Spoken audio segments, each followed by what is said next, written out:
Hi, everyone. Welcome to VaynerX Presents Marketing for the Now. I'm Andrea Sullivan, CMO of VaynerX, and I'm here with Gary Vaynerchuk for lucky episode number 13. Are you ready, Gary? I'm ready. Oh, wait a minute. Is this 13? This is number 13. It's the end of our summer series. I am so sad. Now the tech problems make all, like, this is perfect. This is so on brand. I know, it's so true. We literally just had our first tech, like real tech problems. That's why we're 10 minutes late. Sorry, everybody. And the fact that it's the 13th episode allows us to continue to lean into that superstition and jinxing numbers. So shout out to my sister born on the 13th. We've always made jokes about it. Go ahead, Andrea. Zoom is claiming this has never happened before in the history of Zoom. We're not sure if that's Do we get a prize or? We're going to hold them to that. Yes, that's right. But today we've got a really exciting episode. We're going to be talking to some serious change agents today, from startup land to Fortune 100. And unfortunately, Charlemagne the God is going to have to come and join us another time. He just jumped in the car with his kids, which is very, very important. So we're going to be asking him to come back in our Marketing for the Now 2.0. So stay tuned on that front. But importantly, we have Sara Polin. First up, she is the co-founder and CEO of Soupergirl. Sara founded Soupergirl with her mom, Marilyn Polon, aka Supermom and Chief Anxiety Officer, and I'm hoping she shares a little bit more about that. The duo is on a mission to change the world, one bowl of soup at a time. Sourcing seasonally from sustainable farmers, the company makes a wide variety of healthy, kosher, all-natural, plant-based soups that can be found all over the East Coast. You can find Soupergirl products everywhere. She's going to tell you where, I hope. And Gary, if she doesn't, I hope you ask her. The company also ships their soup nationwide. She's received tons of press everywhere. She was on Shark Tank, and we're so lucky to have her here on Marketing for the Now. Welcome, Sara. Oh my gosh. I'm going to ask you to do all of my intros moving forward, Andrea. Thank you. It's awesome. Sara, thank you so much for being on the show. Absolutely. This is amazing. Thank you for having me.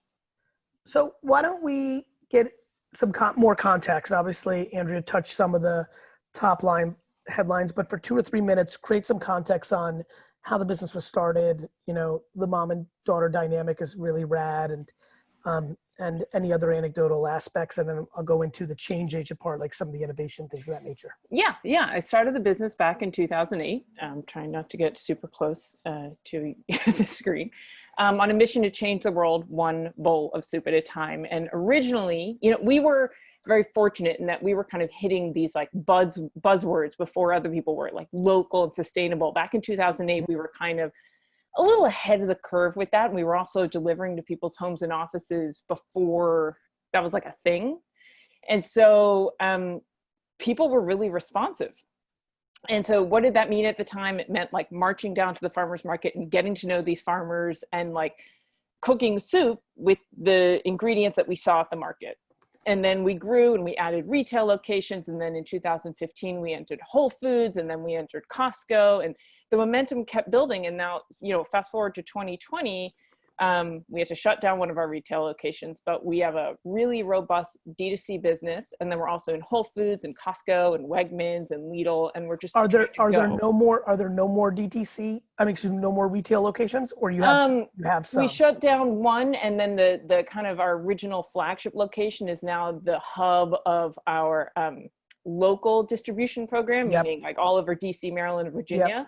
And so like, it's kind of become a bit of a Let's talk about that, you know, because I think this, you know, speaking of messes, right now in my dad's wine shop, Wine Library, we launched a year ago something called Wine Text that has exploded during this time. My dad built this incredibly gorgeous store, hardwood floors, mahogany pillars, Frankie sinks. Like, he built the store, it almost put us out of business because he built it like it's his legacy and his home. And right now on the second floor, there's nothing but boxes and packaging. And it like literally, take the nicest, fanciest house you've ever been into and turn it into a warehouse. And I'm excited about it because it shows that we're entrepreneurs and we're not going to be emotional about anything other than what's the reality of the marketplace. Here you are, you built this great business over the last 12 years. And you know, I'm being omni-channel, right? I heard you're in all these places, and part of omni-channel is your own and operated.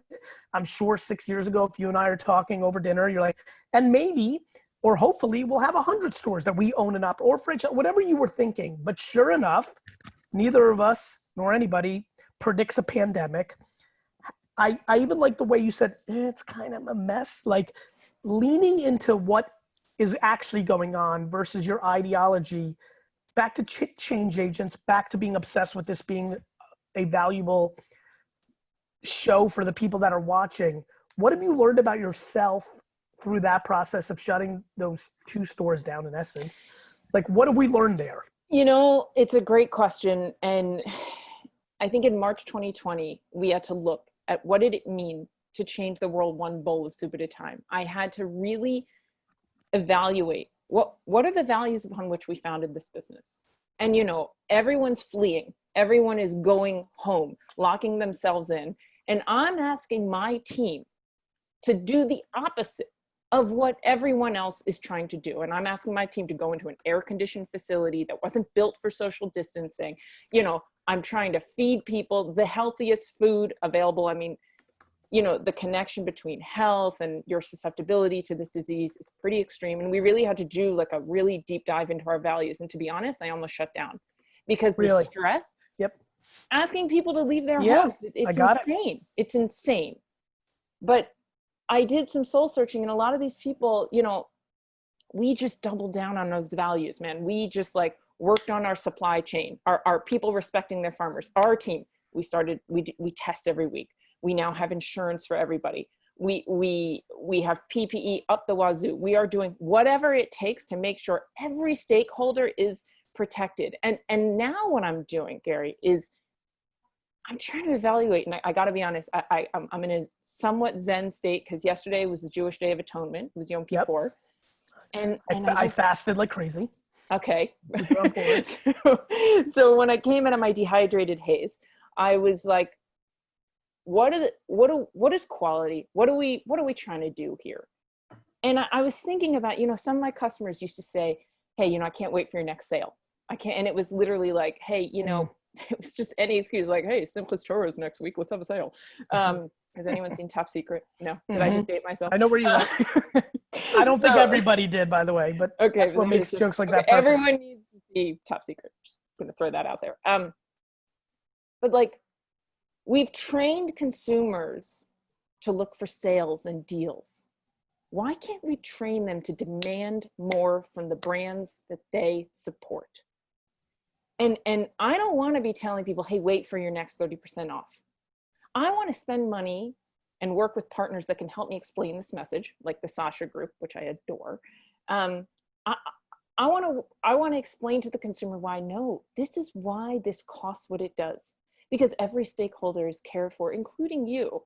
And look, we're not perfect by any sense of the word, but you know, I find myself channeling RBG, and she had a sign in her office that said, Tzedek, Tzedek Tirdof, which is Hebrew for justice, justice we should pursue. And the private sector, we as CPG business owners have an opportunity here to really start communicating. People are listening to us.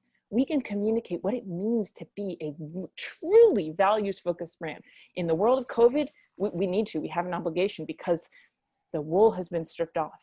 And we now know that people are literally dying to get us our food. I know I'm saying a lot here, but like, no, Sarah, it actually takes me to a place that I'm passionate about as well. I think the question that I'm thinking a lot about is, as somebody who's very loving and socially liberal, where does the ideology need to meet practicality?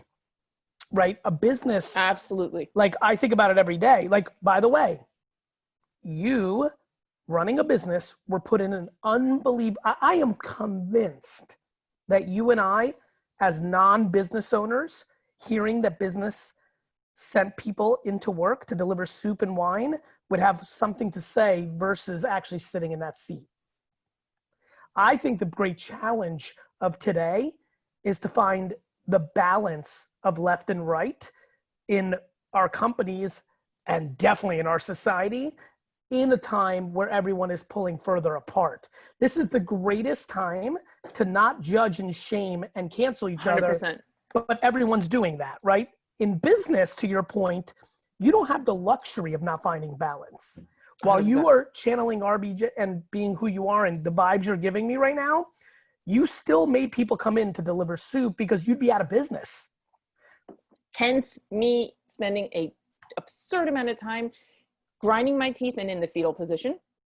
Correct. Because could I do this? You know, could I really do this? But like, Gary, I had my team, they said, thank you for giving us a job and protecting. I know. But I agree. I was like, I know one you of my agree. partners, I'm listening. But by the way, was like, this is a business decision. But by the way, that's where we all need to learn from.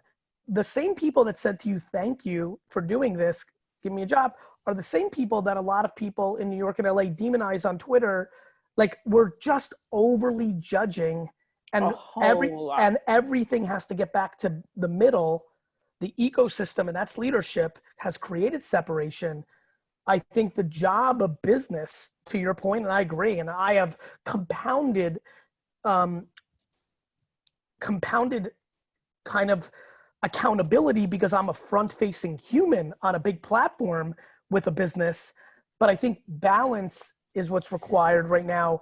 And I think business uniquely has that opportunity because guess what?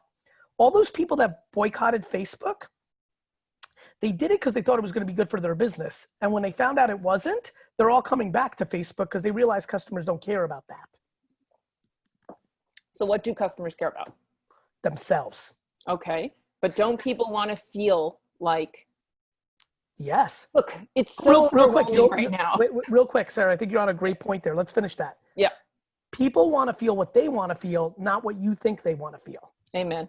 So to your point, there are people, for example, my most thoughtful friends in business realize that the things that big brands boycotted Facebook for, every single media place that they sent their money to does the same thing. So they saw it as hypocrisy. They weren't saying that something's good or bad. It was just hypocrisy. If you're running Google ads and TV ads, you're in the same place. So to your point, people want what they want. For example, I tweeted something 2 months ago in the midst of all this around your favorite candy.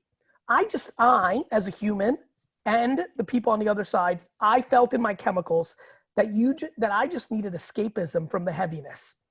And for 39 seconds, I'm just fucking curious what your favorite candy is. I had friends texting me saying, fuck you. The fuck are you worried about this right now in a time like this? I said, that's cute, but you didn't ask me what I needed. I've been working 18 hours a day trying to feed people through All In Challenge, raising $61 million. I've been spending ungodly amounts of time on politics off the grid. I'm trying to keep my business afloat. I'm sorry that you didn't like that I wanted to know what candy everybody liked for 2 minutes, because guess what? Hearing Gobstoppers or Nerds Candy is just what I needed right now. So back to your energy, Sarah, which was perfect, which is why I went on this little rant, which I think brings value to this combo. I think we as businesses need to understand they all need lots of different things. And so as businesses, we need to fill voids and needs across the board. What have you seen? For example, some people during this incredibly difficult time probably sent your lovely company a nice email saying, I fucking loved my soup and it's exactly what I needed today. Some barley mushroom soup right now would make me feel really happy. Yeah, you know, it's been interesting. We have this unique brand where we'll send out emails to our whole list, you know, thousands and thousands of people, and we get personal responses. And when we are front and center about our struggles and what we have been going through since March, we have received like, Dear Supermom, the chief anxiety officer, you need something worried about, she's your girl. And Dear Supergirl, and thanks. And these are my thoughts, and just sharing. And I kind of used to think that the community was a red herring. I wasn't convinced that a brand could create a community. And I'm still kind of 50-50 on that. But I do think that us being very honest and transparent about where we're failing, where we're succeeding, and what we are trying to do, it's working. And I don't want to think that I don't want you to think that I'm doing this as just like, okay, then just I'm running away to the bank because they're buying into this. No, I'm sharing with y'all, and I need your support so we can build this mission. and just help, because I do think consumers are aware, and it is so overwhelming to know what we know now. It is so overwhelming and upsetting to know that some of the basic things you were doing, the food you were buying, the brands you're supporting are tied to some pretty horrific practices in some regard. But if brands are just more transparent, and the thing about connecting to people directly online and not having to go through, old school channels, means you control that conversation. And so we're just trying to have an honest conversation. Well, at the same time, I am a former stand-up comic, and I'm trying to bring a little levity into situations. I love the candy thing. That's why I got to work with Sasha, because I got to figure out. You got some of that stuff matters because escapism is foundational for people's mental health. Sometimes people just want a bowl of soup. Well, to that point, what have you seen, knowing there's so many marketers here also trying to bring as much value to every constituent that's watching? By the way, everybody, use the hashtag #marketingforthenow with your feedback on Twitter. I'm engaging with you all right now. What has been the biggest consumer shift that you've seen? Have different is chicken soup up because people are like, I want chicken soup, it's a comfort food? Well, we're vegan, so fair enough. Yeah, so that's out. But what are you seeing from your world? Just a lot. I mean, our website just exploded in March, and just the change in consumer behavior is just shocking how quickly it happened and how it has stayed. It's definitely calmed down a little bit, but you also have, it's very hard when you're talking about traditional grocery, because people are either sending other people to shop for them, a la Instacart, and then you're trying to figure out how do you get to the top of people's shopping list? All the formulas are really complicated. And then people are just interacting with brands directly. And so it's just shocking how quickly that happened. There's opportunity in both, but you've got to get real creative. And what I'm struggling with is just, how do you spend your marketing budget? We used to do a really big in-person demo program, in-person sampling program in grocery. Well, that's out. Yeah. So, I'm trying to figure out how to reach those consumers who are shopping on Instacart or in the grocery store, just staring at their list and then leaving because they're scared for their lives. So that's why, that direct to consumer channel that we control, you got to double down on that. And you got to be very, very open and transparent about that. Well, we got 4 minutes. Advice for young entrepreneurs. What stands out when I say, what you've learned, how you've learned, and by the way, real quick, in that answer, give us context on how much you thought of yourself as a saleswoman, businesswoman, or entrepreneur when you were growing up, because the word has evolved tremendously in our 2 lifetimes. Just so give me a little context on that, because I think that might help some people as well. I can say that as a former stand-up comic, I really didn't know much about business.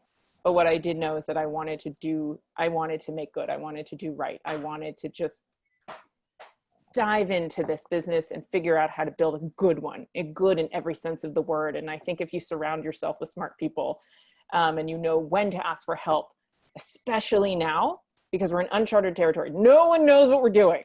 Ask for help. Like, for example, Sasha Group, ask for that help, but no, just be so sure of your mission. So sure. Compromise when necessary, but just, God, know what you're trying to do. Believe in what you're trying to do. What's the biggest thing you learned from stand-up that has been transported here? You're like, as you've been building this business, you're like, wait a minute, I'm good at this because, I did this for all these years. What have been some of the standout things? If you can face a group of sailors in for Fleet Week, you can really handle anybody. That is not an easy crowd. No, it doesn't sound like it. So yeah, if you can be quick on your feet, just being able to handle that pressure, rapid fire questions that you just out of left field, the heckling, you just gotta have the thick skin, because there's just so many people that are out there that they just want to see you fall. They want to see you fail. And if you're on that, because I'm a huge Marvelous Mrs. Maisel fan. Yes. You must have loved that, right? Love her. Knowing you from afar, holy shit, that show was lit. Like when you heard that show came out, you're like, oh my God, they made a show for me. Yes. Right now, just for fun, because now I'm looking to have a little more fun on these shows as well. And we could take a little time because we're waiting for Marc to come on here. Highlight and low light stand up. Go. Quick versions, like you get 4 minutes, 2 minutes on each. I did The highlight story and the all-time highlight and the all-time low light stand up story, because I'm fascinated by stand up. Sure. So I perform primarily in New York, and which was great, but the DC audience, I'm from DC, it was very different. So highlight was I came in and I visited and did a show. It was a fundraiser for Planned Parenthood, and my folks were in the audience. And I mean, I really had a great set, like a great set. And I killed it. Love. Another weekend I came in and a friend of mine who's a pretty successful comic let me open up for him at the same club. And I did a very similar set and like bombed so bad. My mom overheard someone in the audience being like, "Is she done yet?" And that's just like soul crushing to have your mom overhear someone like waiting for you to get off stage. And also just again, Fleet Week is very challenging. Yeah, those boys don't fool around. No, and they're not interested in political humor. So they probably just wanted some raw kind of like basics of, right? Yeah, and that was just not. I don't want to. Yeah, my whole pack. You know, and it's unfortunate. I always think that people in society underestimate athletes. You know, I have an athlete representation business with my brother, and like I wish people really knew. Same with servicemen and women. It's not that they're not smart enough. No, it's that this is their escapism. Exactly. Exactly. You know what I mean? It's not. They don't want to hear about the exactly right. They're stressed every day of the week. When they get on land and want to let loose in New York City, they just need to laugh. And tying that into business, you got to know your audience. 100%. You got to know your audience, and that was I learned right there. I didn't know that audience very well. Sara, thank you so much. Continued success with your incredible company. Thank you so much. See ya. Andrea? Our next guest is Marc Laurie, the president and CEO of Walmart US eCommerce and founder and CEO of Jet.com. And he's a serial entrepreneur. Marc was appointed in 2016 to lead Walmart's eCom when his company Jet.com was acquired. In this role, he accelerates Walmart's e-commerce growth and customer reach, leading Walmart.com and Jet.com. Marc was named E&Y's Entrepreneur of the Year and Fortune's Smartest People in Technology. Welcome, Marc. Did Marc freeze on us?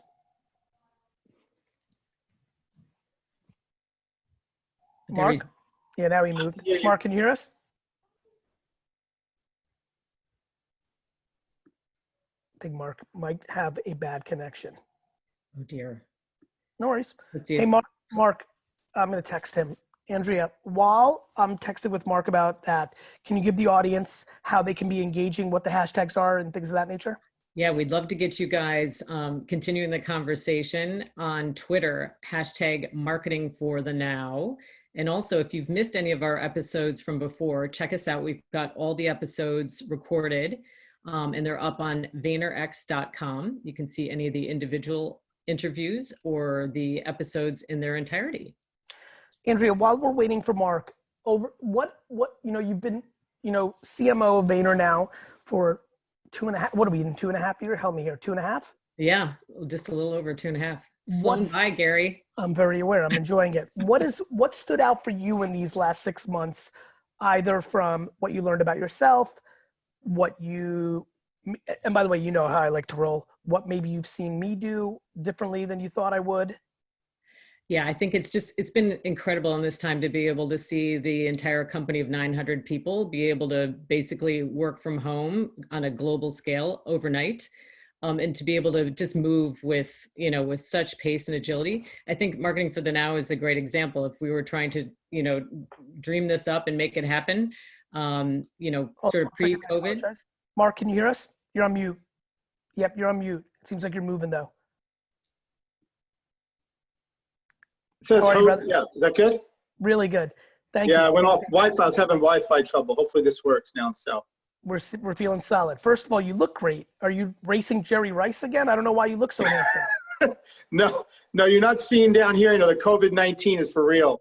Yeah, the COVID-19 has completely outpaced the freshman 15 for most of my friends and family. Marc, thank you for being on. Obviously, we had a very long session on my podcast, so I know a lot of people in the audience have gotten that context, but I also know a lot of people listen to Marketing for Now that have no clue about my podcast. So 3 minutes on your entrepreneurial journey, context, the 180-second, 240-second version of kids selling baseball cards to where you are now at Walmart. Yeah, when I was 4 years old, people asked what I wanted to be, the teacher, and I wrote this thing up that said I want to be a farmer because they grow stuff from nothing in crayon, and my mom kept it. And that basically sums up, everything. I love creating stuff from nothing. I did every entrepreneurial business you could think about as a kid: mowing lawns, weeds, newspapers, recycle, wash cars. By the way, that's pulling weeds in New Jersey, not selling weed as a kid, right? I just want to make sure everybody heard you. Exactly. Though you're from Jersey, so anything's possible. Yes. That's true. And then, went to college, and there wasn't really the startup scene. So when I graduated college, I went to work for a bank. I wish I could have worked for a startup, but it wasn't really a thing. And then worked in banking for about 6-7 years, was doing really well. Knew I didn't want to be in banking forever. The startup scene was starting to heat up. This is late 90s. And decided one day to just quit and start a company, and took some risk, and the rest is history. I've done 4 startups, built and sold 4 startups, and the last 2, one was to Amazon, was Quidsi, it's a holding company for diapers.com, wag.com, sold to Amazon back in 2011, started jet.com, sold that to Walmart 4 years Marc, ago. Can you give us the 5 seconds version of how you got your inventory for diapers.com, which is a brand a lot of people know? Yeah, we started diapers.com. Yeah, Procter & Gamble, the Huggies, Kimberly-Clark, Pampers and Huggies are the 2 main diaper brands, could not get them direct from the manufacturer. For 2 years, they would not sell us. So the only way to get diapers was to go to the wholesale clubs and buy them.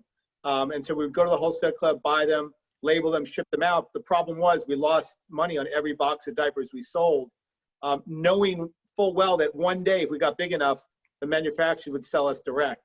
And although, they eventually did, but only because, the wholesale club, I think it was BJ's, we would clear them out of every single box of diapers.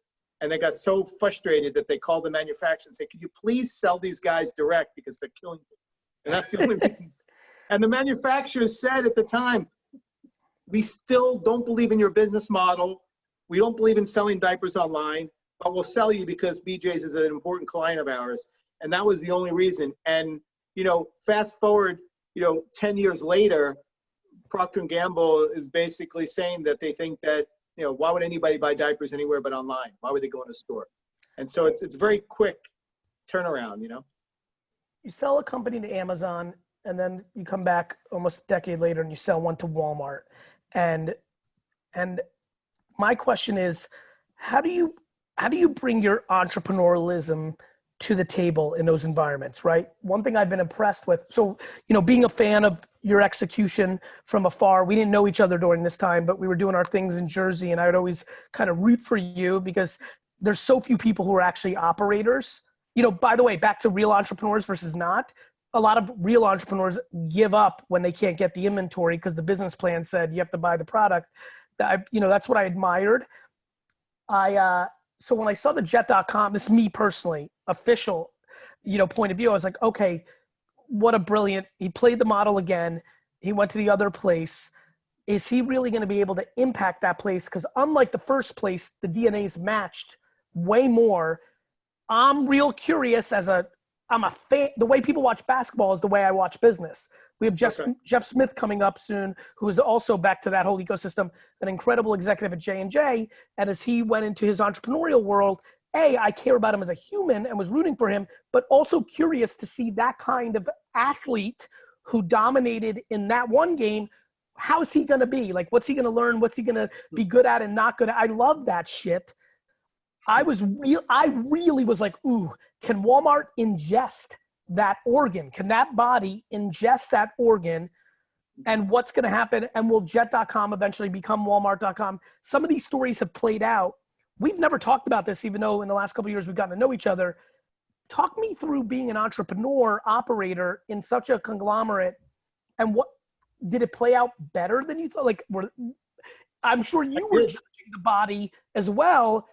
Just using your common sense. I already kind of got your quick answer. I'm fascinated by this part because this usually doesn't work out it seemingly, I don't have the details, is working out. Talking me through it.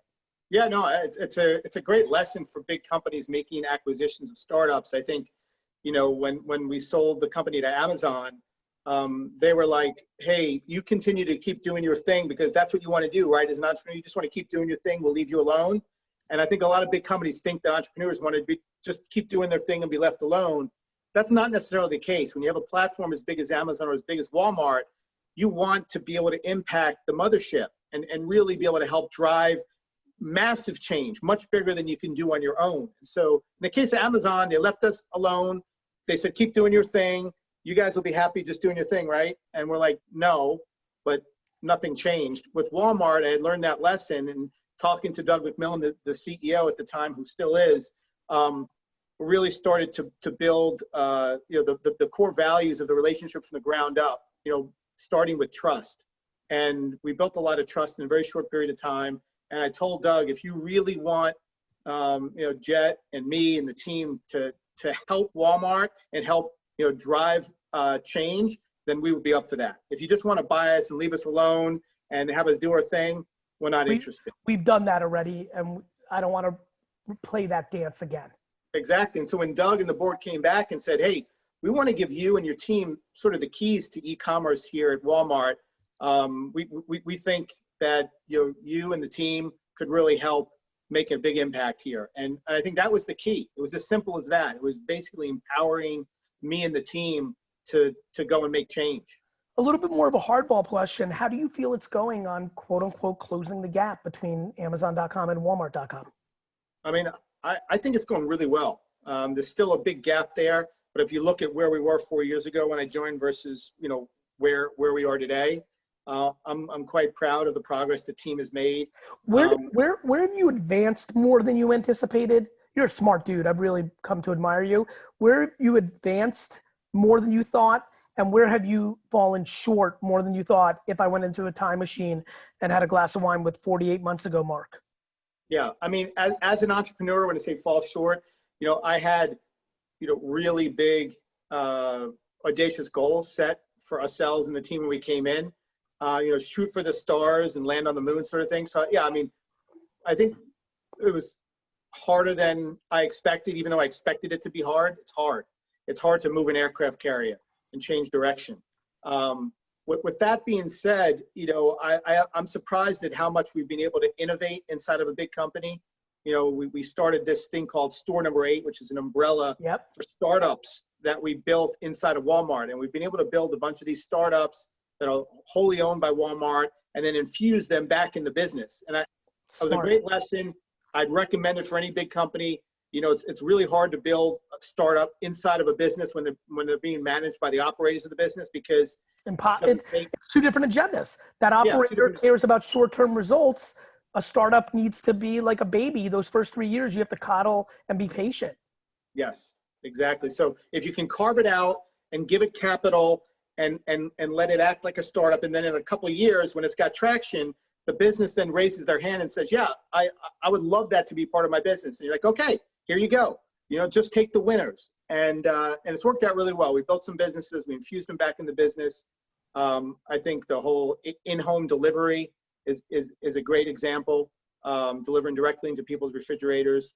I think Walmart Plus launch, I think, that was, a way for Walmart to leverage their unique assets to do something that only Walmart can do. 100%. So. What's your biggest learning from COVID? I'm just really excited to get into your mind for a second here. What's your biggest aha? And what's your biggest reaffirmation? Your biggest fuck, I didn't see that. Wow, this is cool. And your biggest, I knew it. I just knew it. And look how obvious it is now. Yeah. I really early on, as soon as, in March, was sort of fascinated with this pandemic and sort of built my own sort of model to predict what was going to happen. Oh, yes. Yes, I was getting that text. That was wild, bro. I was like, oh, Marc's way more math nerdy than I think I realized. That was cool. I forgot about that. That was a highlight for me. I was waiting for those texts. I started it. I mean, I am a sort of math nerd. That's how I, started when I was younger. It's math and stuff, that sort of stuff. So, I just thought you were rusty. Yeah, definitely rusty. Definitely rusty. No, but sometimes, you have to like dig deep. I was reading all kinds of stuff as everybody else was, and you're seeing all these contradictory things. You didn't know what to believe. And I just felt like this was one of those times to kind of dive deep and kind of model and figure it out yourself. And I think that was super helpful for just planning purposes to kind of understand what was going to happen, when, and what the risks and opportunities were there. So I think that was a great lesson in just, knowing when to sort of dive deep into something. It happens in business every day. You're in a leadership position, and you're typically, just staying at mile high. And then every once in a while, you got to know when is the time to sort of dig deep and rip something apart. And so that was a great lesson for me in doing that. So I had a different perspective on COVID. I kind of had a little bit more knowledge as to what was happening, where it was going. That was. And what about the biggest affirmation? Like, what have you seen from consumer behavior business that you were like, yep, and I'm glad other people see it now too? I mean, certainly with e-com, it pulled e-commerce probably forward maybe 3-4 years in terms of that. And I think that'll continue to happen. But there's lots of new habits that people have formed, as a result, trends that were going to happen naturally, but were going to take a lot longer. And I think in lots of industries, you're seeing that, and being able to recognize, those opportunities is key for any successful entrepreneur thinking about doing a new business. Where's the puck going? 100%. As opposed to where it's been. Yeah. Marc, I really appreciate you. Thanks for figuring out the very difficult technical difficulties you had, which allowed you to jam with us. I really appreciate your time. Continued success. Yeah, thanks, Gary. It was a lot of fun. See you. Cheers. This is definitely episode number 13, isn't it, Gary? It sure is. But not to worry. Next up, we have Claire Bennett, the CMO of IHG Hotels and Resorts, and she oversees 16 brands that span countries, demographics, and income values. Claire is responsible for all aspects of marketing execution and operations globally: food and beverage, guest experience, loyalty programs, sponsorships, and day-to-day revenue responsibility. Claire has worked across many industries and around the globe to 71 countries, in fact, but we will let her tell you all about that. Welcome, Claire. Thanks, Andrea. Hi. Claire, thank you so much for joining us. I hope you had a wonderful beginning to the week. I would love to set the context for everybody, but not at your professional level. Let's take you all the way back. Can I do one thing, Gary, though? You can. I want to say how I know Andrea, because it's kind of a cool story. I'm so into it. We are a bunch of, I met her through a group of women who decided a while ago that we wanted to put our money where our mouths were and invest in companies that were led by women CEOs. So that's how I know Andrea, is I met her with a group of people that probably has been together, I think 6 years, probably, Andrea, just investing in these businesses. We've done incredibly well, outpacing the S&P, except for this year. We found out not a lot of women run tech companies. So we need more women running tech companies. But anyway, just wanted to give a shout out to Andrea, and thank you for the opportunity for being here. I love you for doing that. Thank you. It adds so much context and charm to the show. Claire, take me back to the beginning. Like, what kind of little girl were you? Were you a good student? Were you entrepreneurial? Were you a reader? Were you outgoing, introverted? Give us a little context, because I think, there's so many people under the age of 21 that listen to this program. And I think when they see themselves in other people, it really helps. So, and because we're just getting to know each other, I'd love that context. I'm being a little selfish, if you really want to be honest. No problem. Thanks for the opportunity. I came from a large family. I have 5 brothers and 1 sister. So I think that very much colored my background in terms of how I got to where I am today. One, I think when you come from a large family, and again, particularly with a lot of brothers, you learn to choose your battles and really fight for the things that matter, but sometimes knowing when to sort of lose the battle to win the war. Where were you in the order of 7? Almost last, until my surprise younger brother came along. So you were 6. Yeah. And what's the age difference between you and your youngest brother? 8 years. And then there's so you had this whole identity of being the baby. and he ruined it for me. And then on your 8th birthday, he completely ruined it. He did. So anyway, lots to unpack there, Gary. We can listen. Trust me, my mind's like, oh, that's how. There it is. No, I think it's really just it takes a lot to phase somebody, I think, who comes from a large family, because you kind of learn to go with the flow, which is pretty appropriate for the world we're in right now. You sort of learn to adapt and respond. And as much as my brothers drove me nuts growing up, I love them dearly. And we're all, and my sister, we're all very close and still get together once a year for a massive family reunion. And we kind of did a little half version of that this year. So super nice. Figured out how to make it happen. And what about career? What was your first professional gig? I was an accountant, so I started my career in finance. Did you like math? No. Did you do it? Did you do it because you thought it was a safe, steady? Like, were you? Yes. You were told that was a smart place for you to consider, and you were like, "Why not?" Yes. Mm-hmm. And I think it helps immensely, right? I mean, like, I think as marketers today, generally, you're helping run the business. So having that context and that mindset is incredibly helpful in my day-to-day job. I mean, we really have a large job to do to drive the revenue and to make all the business trade-offs in terms of which new brands we launch, what we invest in. So it's been incredibly helpful. But I worked in a lot of industries too. I worked in consumer packaged goods. I worked for Dell in technology. I worked in I was on the board of Toomey, so I sort of got a little taste of the retail space. And then I worked for American Express in financial services, but they have a large travel business, and that's what started me on sort of the path to getting in the hospitality industry. On the front, hearing those kind of amazing places, and obviously to get on boards and things of that nature, and to where you are now, it was a successful career journey.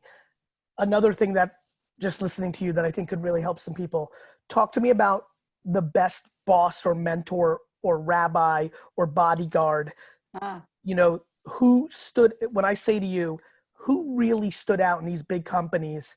Because so many people who are listening are early in big companies, or actually don't want to be entrepreneurs, have deployed self-awareness and do want to work in big companies. I think this is an important story. Who was the great champion for you, or two? Who stood out early, and what was their piece of advice or action that changed the trajectory of your career? Well, I think it was someone who actually, I'll tie back to the Andrea piece of our discussion, because it's Mary Dillon, who is the CEO of Ulta Cosmetics. And when our investment business did really well, it's when Ulta Cosmetics did really well. So I have Mary to thank for a lot of different things, but I worked with her when I started my career in consumer packaged goods. She pulled me from a finance role into marketing. She gave you the air cover to, what people don't know, if you're listening right now, that's tough because people always want steady tracks. So this mentor saw something in you. She took a risk and moved you over because she saw something in you. Yeah. It's funny you say that, because I actually asked her later, why did you do that? And she used those exact words. She said, I saw something in you that I'm not even sure you saw in yourself. Love it. And I wanted to give you that opportunity. So I think that's incredibly important for all of us to think about. And it's great today's show is about entrepreneurs. I look at our business right now, we have 16 hotel brands, but kind of the three critical ones were all started by entrepreneurs. Holiday Inn was started by an entrepreneur who wanted to build interstate travel in the United States.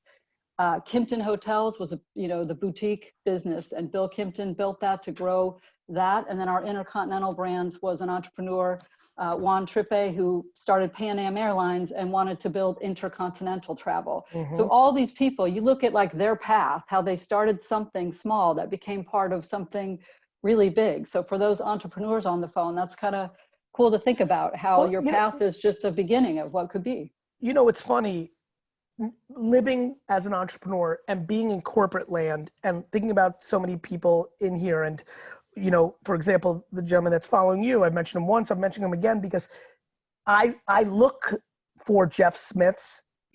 Andrea talks about you to me, by the way, in a way, like I actually, the way we have the structure today, from entrepreneurs to change agents or vice versa, I've been surprised how my own opinion of entrepreneurial tendencies and I know I'm bouncing here because I'm excited. I love when I change my mind. I think there's a lot of people that lack one trait of enjoying risk versus being concerned about it.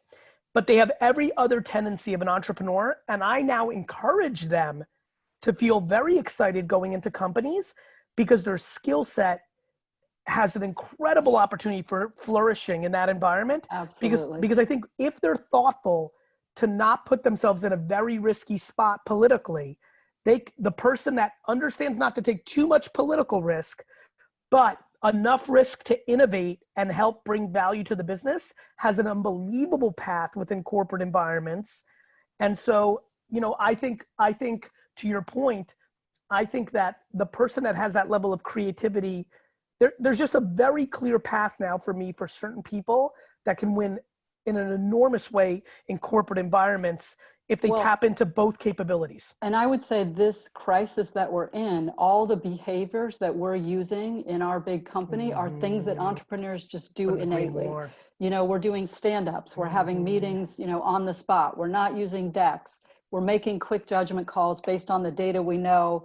Not only the data we know, but also sometimes people say things in data that they're doing, and then there's sometimes people say what they're going to do, and then there's the data that actually says what they're doing.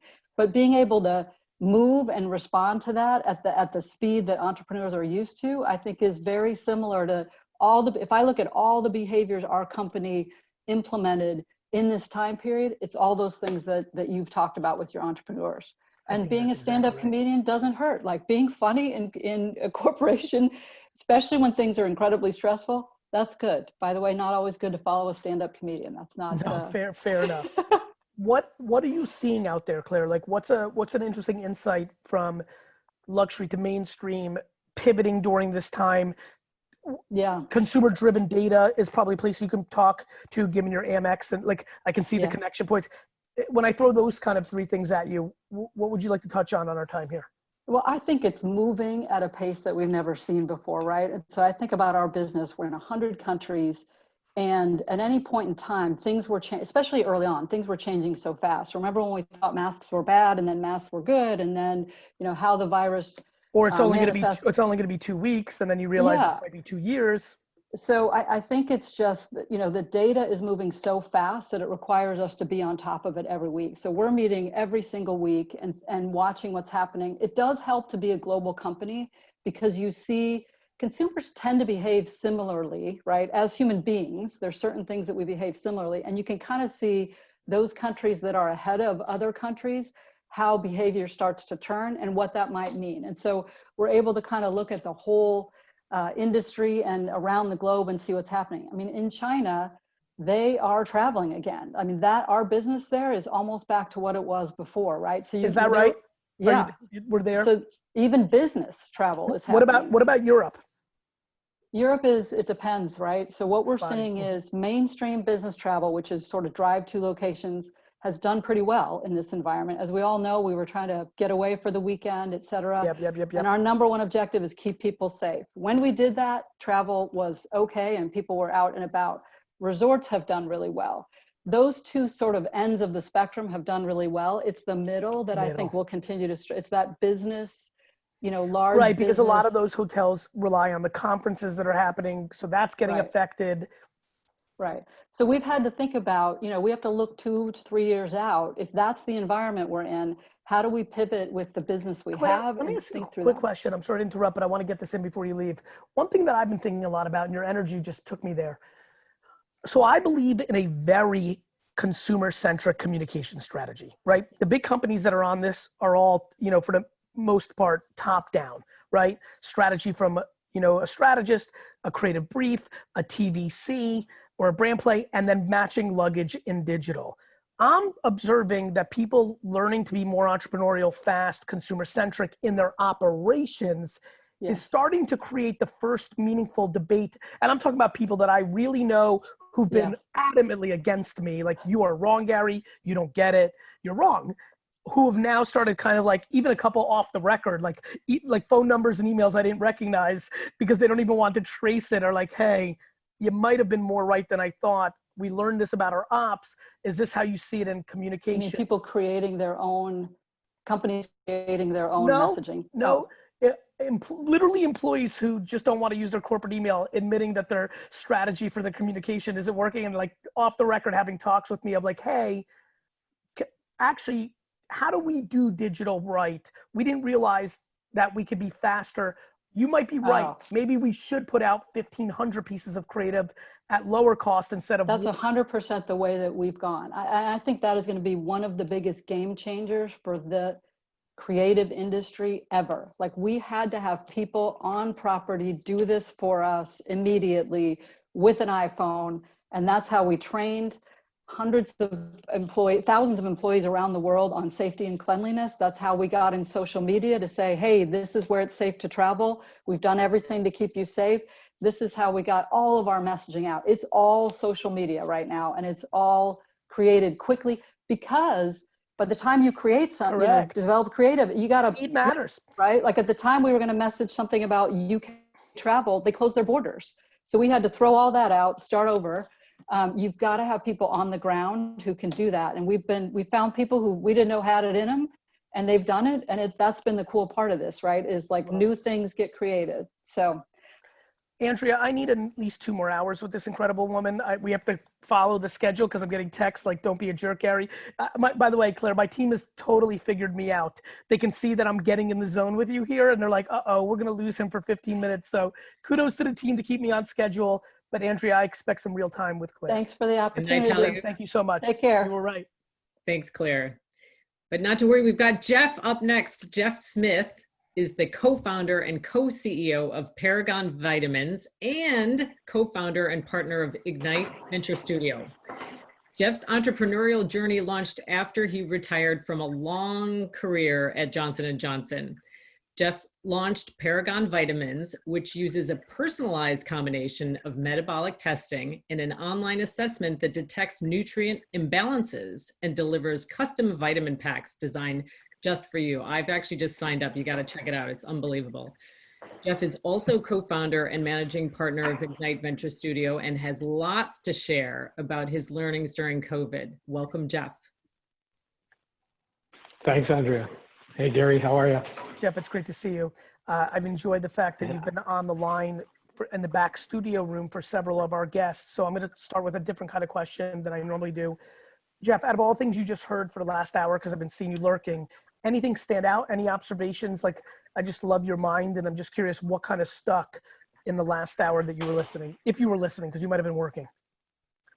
No, absolutely. I was listening. I was on here just to participate and listen ahead of time. So you always have great guests, and you learn something from each and every one of them. I thought it was fascinating that Marc Laurie was still talking about, closing that gap. I think so much of, that the humbleness that is needed in that, having sold something to Amazon prior, having sold something to Walmart, and Walmart being, the 800-pound gorilla, globally, and still having the self-awareness and humbleness to know that it is a long game, not a short game.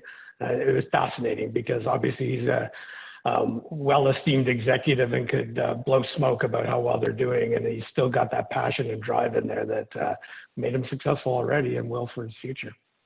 One thing I've always loved about interacting with you, and I have the luxury of spending more time with you, is humbleness. I think that people really underestimate patience and humbleness and curiosity and the enjoyment of changing one's mind with new information. To give some context, you had a very long and incredible career at J&J. You're now fully in entrepreneur land.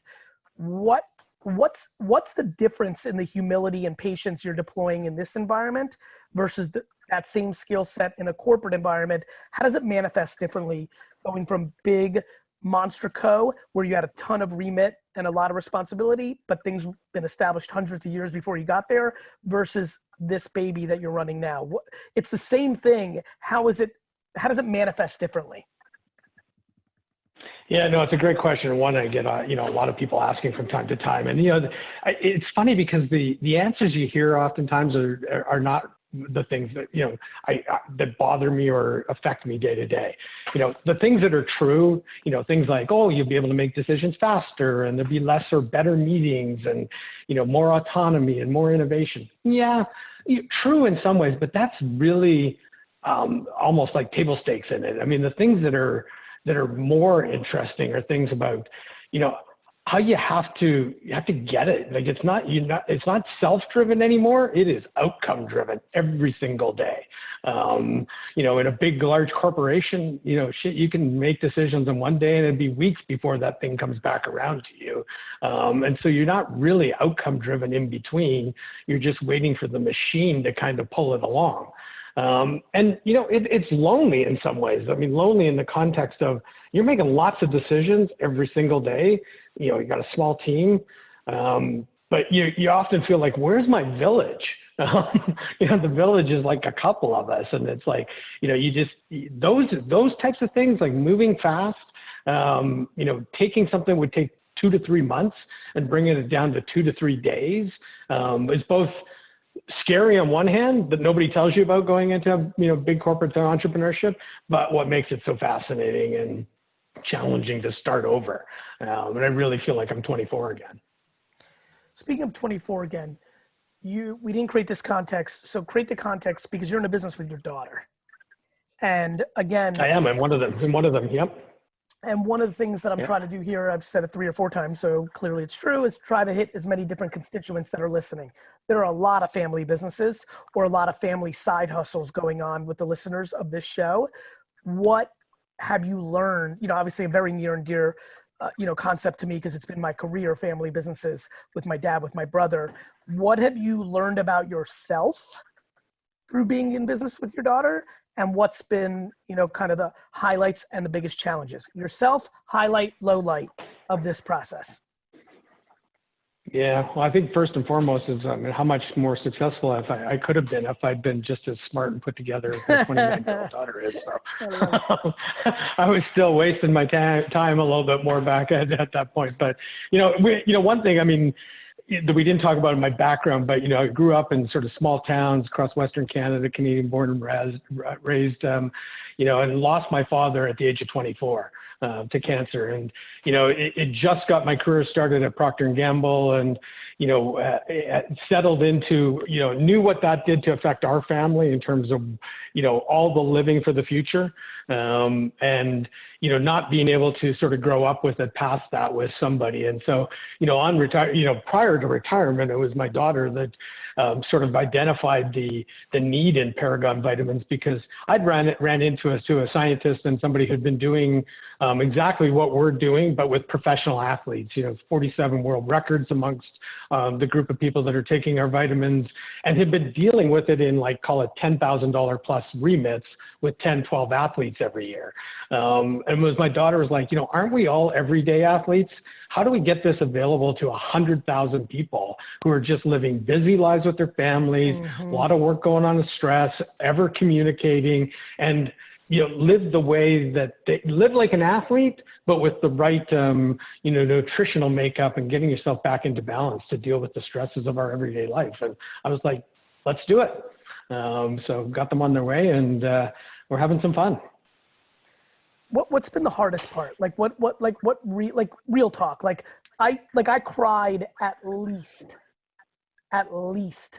200 times in working for my dad and, from 14 to 34, in the way my career manifested, I had to push back resentment of my dad and brother because it ended up on merit that I had a bigger financial impact, even though I owned 0% of my dad's business and made my 22-year-old brother my 50% partner and then had to buy him out from something. These are real challenges that I had to go through. Family businesses are real dirty, because I really think you can help. And obviously I don't want to pry and go to a place you don't want to go, Jeff. Yeah, no. But I'd love to there's a really fine, even your answer about your daughter, there's such a fine line. I see it already. I look at my 2 children and I'm like, if I go into business with them, I'm not sure that I'm going to be able to deliver the level of candor, right? That is needed. That was easier for me to do with my dad and brother in a world where I'm bad at candor to begin with, because I don't like negativity. And what that's going to do is create entitlement for my children to think they're better than they are. And the business world doesn't give a fuck about my feelings about my kids. Like, what has been the kind of biggest challenge for you? Or maybe some shit your daughter said to you that you had to unlearn, like, Dad, that's cute that you did that at J&J. That doesn't fucking work here. Like, what's been the toughest part? Well, yeah, and it's funny because we're kind of reverse roles. My daughter Courtney is more you in this scenario, and I'm, for lack of better, it's more your dad. And there's that piece where you're, even though when it started, are you Dad or are you Jeff? Right. Because there's like, how do we talk when we go out and meet with somebody? How do we? And it's like, no, I'm Jeff. Like, and the simple shit like that. But I think, probably the biggest thing is, as I said, I wished I was as well put together as she was. She's got incredible, levelness in some ways. And, I think the thing that's been super hard is that she's got this attitude of nobody fucking cares about your background. Why do you keep, like, people want to talk about it, like nobody cares in the vitamin world because that's not where you came from. And so, stop. If she was here, I would say to her, I would say give them 14 seconds because even if one does care, it's good for business. Don't be like, you should have seen after I got my own feelings out of the way as a kid with my dad. If somebody valued the old country, I fucking sold my dad as an old country, like whatever it took for the business, right? Yeah. Well, and it's like, absolutely. It opens a lot of doors in some ways, but like, you start, I remember I was at, company group chairman at J&J and, my pontification around, how to do stuff on Facebook. It's kind of like, hang on a second. Like you did Facebook, from where you sat is not Facebook. Get to be a practitioner, figure out, go and show me how to buy on, and she's got that sort of realness to her that brings it down into a level where it's like, you know what, I need to be a practitioner all over again because I clearly didn't know before how it got done other than dishing out a few $1 million here and there. Of course. What's been the biggest challenge or pivot or insight for you during quarantine? It's interesting. I mean, one of the businesses Andrea talked about, Ignite Venture Studio, which was really a studio that I formed with a head of R&D at J&J. We went out to build, disruptive business models and brands for large CPG companies on the outside, raise money, help them, but do it in partnership, but build them right, stability of formulas, compliance, regulatory models, so that, almost a build to buy model. In late March, third week of March, we decided we were going to launch a brand for the cough, cold, flu, sinus season by October 8th. So you take that 4-month period of time, and I, had experience in that category before, that's a 28-month, launch window in a big corporate company. And to be able to do that in 4 or 5 months, obviously we work closely with the Sasha Group to VaynerCommerce Group to get this done, and we'll be there for that October timing. But the thing that was just fascinating is how much time we wasted before moving around, like just selecting suppliers for manufacturing. We have 4 different ones.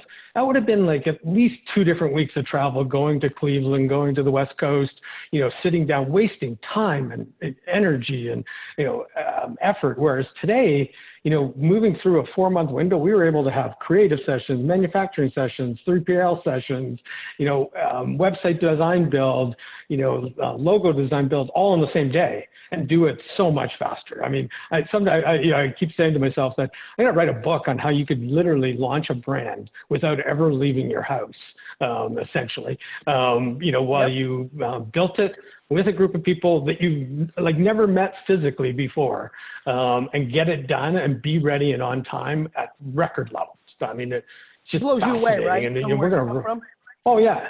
Yeah, and it's going to rock. I mean, it's not even just like launching a packaged good brand. I mean, it's diagnostics, telemedicine, RX, and OTC products all being delivered to your door without leaving the comfort of your home. Let me interrupt you for 2 seconds because I think this will help a ton of people on this call listening in the future. Why were you able, and in real talk, whether it's relationship with the CEO, how does somebody who's in year 10 at RB, Procter, J&J, Unilever, Coca-Cola, Pepsi, I was so taken aback by your ability to really push against the institutional thinking, but in a way that was productive, because I've seen a lot of versions of you burn out in those companies and then go to Google or Amazon. Give me 3 to 4 little real insights for the person that's listening right now, is 38, has locked in and said they want to be the CEO of Hershey, or at least a big player. What are some of the secrets or like common themes that you saw work for you as you navigated and grew, but also worked for other people? And they did, like, what are 5 to 7 moves, I'll call them moves, that people should consider if they want to take it to the next level in a Fortune 500 company that might not be obvious? Yeah, I think that the toughest one for most people is to continue to be yourself. When you believe something, you need to say it. Now, that doesn't mean you're not good at listening on the way forward. You bring in the data points of everybody. You have to move quick on your feet, if you will, to encapsulate all that information coming in, but you still got to put your point of view out there, even if it's not liked, and stand for it. It doesn't mean that if you get overruled that you're not going to support the decision going forward, but too many people, particularly in that middle part of their career, shut their mouth to try and stay out of the fray so that they don't get noticed, if you will, as both in the bad, but by default, you don't even see the good in the person. And people don't project you to where you could run it, because it's almost like you don't have a point of view or a decision-making mindset. And so to me, that's the biggest one. Don't play, there's a fine line between playing the corporate game and just coasting through and hoping for the best, and playing it like you own it, and making the calls when you see it, call it when you see it, say it out loud, and believe in yourself. I mean, it's a practice. You got to keep, listening along the way. It's not just be a loudmouth in the organization, but, hear it, understand it, and play it back in a way that, makes everybody feel good. Jeff, the loudmouth in the organization, AKA the person that wants to be an ad age all the time, be on the circuit, be that person in the room. Yeah. Do you feel that let me ask you a very interesting question I've been thinking a lot about. Can she or he win if they can back up the goods, or because that person in organizations I've known, as a guy who's very loudmouth, but also, didn't say a word to the world for 15 years until he felt he had it, and then kind of got loud because I was scared to not have the stake behind the loud. I've always looked at people that are loud in these companies and said, wow, 9 out of 10 of these people are just loud, and that's going to not work out. And sure enough, it's been true. They've had to go to different companies all the time. Can the loud mouth, AKA high energy, pushing the status quo, willing to go out there, hitting the circuit and getting some headlines, which is demonized at times, can that person win if they actually have the chops? Or do you think by nature that person puts too big of a bullseye, and even if they're great at their craft, they will eventually get caught? Thoughts on that? Yeah, I think it's a short game. I mean, you can definitely win. I mean, and you see lots of it happening all the time. I mean, win. It's impossible in my mind, though, to win every single time. And so the tough part with it is everybody wants to see the loudmouth fail at some point. And so without that humility and self-awareness, you just keep pushing and pushing and pushing, and you're winning, and then you lose, and everybody's off your boat. You're done at that point, and you can't back it up in some ways. And so there's a piece of that where it's like, I think it's a short game. I think you can do it, and I think some people can take it longer than others. But God, you've got to be damn near perfect to take it all the way through an entire career. So there's a bit of there of having both that's important, not just being the only winner in the game. I love you, pal. Thanks for being on. Love you too. Take care. Thanks, guys. Next up is Jim Mollica of Under Armour, SVP of Digital Commerce and Consumer Engagement. Jim is a 25-year vet in marketing, media, and digital commerce. His team is responsible for deepening Under Armour's relationship with consumers across brand experiences and for driving revenue. Welcome, Jim. Thanks for having me, Andrea. Appreciate it. And I need to get set up with Jeff for the vitamins sound incredible, do a partnership with MyFitnessPal. That So is perfect. absolutely true. So let's make sure, Andrea, literally do that while I'm on here, connect these two wonderful dudes. Jim, before we go anywhere, your default picture, because the team sends me all this stuff, which Yeah. by the way, I still have, I feel so bad because the team does so much prep work for these things. and you also know me well. So you and Yep. Jeff both know, the last two guests, that I spent 0.0 seconds prepping for these things. But when I tell you that when I saw your default photo, I guess it's your LinkedIn photo, that young man, that is a good looking young man on your default photo. You might have to update it, brother. You got to be careful, because when the default photo is 30 years younger than you actually are, you're such a good looking dude. You look so great right now for your age, but you're getting people caught because they see that default photo and they think you're the son of you. Yeah, I love it. In fact, though, that was taken a few years ago, but still at Under Armour. There's just a lot of Vaseline and Photoshop, my friend. Yeah, you look insane, bro. I think you should quit. Forget this and become a model. All right, give us the context of your career so we set you up, and then we'll go into it. Yeah. So look, the short story, grew up in an Italian neighborhood in Pittsburgh. Family from New York, New Jersey, spent a lot of time up there. My dad was the first to go to college. And so, for me, and he went to law school, became successful. They had me young, became successful. And so I always felt that I was going to have to follow in his footsteps and be an attorney. My mother, from a very creative and artistic family, there was something that just didn't feel right about it. So I was actually in law school for a day, literally one day. One day. I moved back home. I went to law school for one day, came home, told my father, I'm dropping out. And I packed up. How'd that go? I packed up my shit and found an apartment right away. But I did. I walked across the street and started in business school. And it was right for me, right? It just didn't feel right. I felt a lot of pressure to succeed as the oldest of three boys. Felt like that was the path that I should take. You were the oldest of three. I was the oldest of three. Oh my God. I wish I was friends with one of your two younger brothers. They must have been so pumped when you quit law school on day one. They're like, great. Oh my God. Nothing we can do is getting worse than that. Yeah. Right. All pressure was off. Pressure was off. So I went, I got recruited out of business school, went to Nissan. Mostly I think because my dad had a green 240Z when I was a kid. And I think I was trying to ingratiate myself back with him. And the whole internet started, right? And this was before there was a commercial internet, but they put me on this project. I realized that was going to fundamentally change the way that we interact with brands. So I quit, took, half the money, moved across the country and started in a .com, first wave of .coms. And that started this path of, let me go learn everything I can about things that I find interesting that, I think are going to change the way we do business. And I felt like if I learned more and I knew it and I had hands-on practical experience, then I controlled my own destiny. And so that's why it's, allowed me to work for, and I've been fortunate enough to work for some of the brands that I have. I love that. And just for 4 seconds, Nissan, which companies, just to the point you are now? So I went Nissan, I went to a startup. I went to a financial services startup. Then I went to another data and analytics company, which then got bought by private equity and Newstar.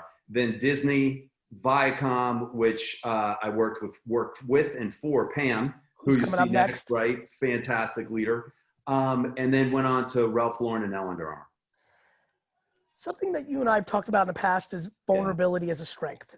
This was probably the combo that kind of like locked me in with you, because I believe in it so much, even though I don't, I've learned that it's not that I'm worried about vulnerability. It's that I don't love to put my headaches on other people. So I myself never demonized vulnerability. I demonized everybody has their own shit too. And I'm so grateful that my chemicals let me take care of my stuff. So I'm not going to put this on them. I'm going to be an agent of positivity and good vibes. Why put more garbage on people? And I continue to be that way, but I try to find ways to show vulnerability, especially now that more eyes are on me. I'm like, wait, let me show that like I have every day I have issues given what I'm up to in life and business. Talk to me about that, because that always struck me when we talked about that back in the day. And I think it's a pillar that you've been thoughtful about. Yeah, look, I mean, I think that humanizes you, right? To which Jeff's earlier point of your question about like the comment, I don't think the comment's ever sustainable because people know that they're out for themselves, right? Right. And while they may be good guys to get a drink with or shoot around an idea, you know that they don't have an interest in creating meaningful relationship and helping the two of you to connect to build something better. And so for me, I've always felt like one of the things that is really, really important is not pretend you have all the answers, because nobody does. And if you start to elicit the opinions of others, if you start to talk about all the things that you've screwed up over the years, it lets people have the freedom then to, number one, engage in better creativity, going to different places of innovation that they wouldn't because they'd be afraid of otherwise. But it also makes you feel like you're a totally human person to them and that they can relate to you. And for me, I can't put on, I'm like you, I'm very transparent. I am who I am. And you're going to get what I will say, and this might help some people, I am that, but I am much better at 44 than I was at 34 at saying, hey, can you explain that? I didn't understand that acronym or this, it's just the truth. I always lived my life that everybody was filming everything. And could I explain what played out? And it's really guided me so well. So I wouldn't make pretend I knew something. By the way, one of the biggest things I teach with my own team is when I know somebody doesn't know what they're talking about and I go really at it. And then I make them feel safe, but I teach them that they could get caught. Yeah. So I feel at 44 versus 34, I'm much more comfortable saying, hey, can you explain that? I don't fully know it. Whereas at 34, I'd let it go by and try to figure it out later. And that speaks to vulnerability in a different form. It's not faking the funk, but it's leaning into it. Well, because you were trained, we as people were trained that way. That if you don't have the answer, you don't know. That's a mortal flaw. Right. And I think what ends up happening is that if you not just explain it, but you actually ask the quote unquote dumb question, the obvious, help me understand what that You're helping means. Everybody else in the room. Yeah, exactly. Because then they feel like, well, they can ask the question too. And I think it's your point, there are lessons learned over time, right? I think I've become much better about this where, when you first start your career, when I first started my career, I thought it was really important to make sure that everybody knew how much I knew. And then you realize, you realize that's not actually the way to build relationships and ultimately succeed in what you're trying to accomplish. It's a really interesting point. I've been thinking so I love to talk, but I realized something about myself was because I really didn't care what anybody thought about me. It was that I like to use it as a guide to get to the actual answers. Yeah. The thing that I've realized about myself in meetings is I don't like waste. I think every meeting is 80% too long and 40% overcrowded. And now what I'm trying to do, instead of doing what I do, which is dominate a room to get to the punchline, which could be perceived wrong, I'm going to start creating smarter agendas and shorter meetings. And it's helped me. It's helped me not talk as much. This goes back to the vulnerability of self-awareness, which was I didn't need to, nobody in my company needs to think they know what we're doing here. It was that I was trying to get to the punchline because I didn't like the waste. Totally. Well, and that brings you to at least what I found during this time, during COVID and staying at home, right? That I was worried, getting ready to re-platform and launch a new website, getting ready to launch a new loyalty program in China, and everybody is in these diverse locations all over the world. And I thought, there's no way in hell we're going to launch these complex things because I'm an office guy, I'm a people person, and I like to burn the midnight oil and be there late. And I was worried that we'd lose productivity, but what I found went is the other way. Yeah, totally. Same. By the way, same. Because what it found is that Zoom's really productive when everybody's on Zoom. I found that you don't get invited to all the bullshit meetings that don't matter to your point. It's people are cutting them down to 15 and 30 minutes. And by the way, everybody that cares about relationships, the one that was the most not obvious to me, for example, I've had the luxury and adore you and Pam, who comes up next, and hopefully after we get to jam some more, Molly as well. And in the future, and Pam, you definitely know this. I know you're in the back room, but I can see you. I've probably, and vice versa, have tried to get together with Pam in the last 18 months 11 times. and we might be one of 11, right? No, I'm not. I'm saying it in a good way, Pam. I know nobody sees you when you said you're full of shit, which I love about her. That's why she's the best. What I mean by that is people are busy and calendars are hard. And I have found that I feel more confident that I'm going to be able to check in and jam 15 minutes here, 10 minutes there. Like, I feel like it's going to be a gateway to relationships. Like, when we go back to normal, I think the Zoom virtual ecosystem, even the way people wanted, because of all the rap kids and all the athletes with my brother, that crew only wanted to do FaceTime calls, right? Like 4 years ago when all these 18-year-olds were like, FaceTime calling me, I'm like, what are they doing? Like, I was even like, I like to be progressive, like, shit, this is not like exactly how I do it. Now that's what everybody's going to be doing because we're so used to this.